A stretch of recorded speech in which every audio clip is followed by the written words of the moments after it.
আসসালামু আলাইকুম, কি অবস্থা? সকলে কেমন আছেন আপনারা?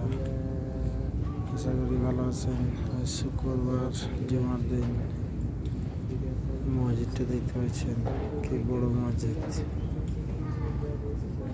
এর আগে এক মসজিদের ভিডিও দিয়েছিলাম আপনাদের, এটা আর এক মসজিদের ভিডিও।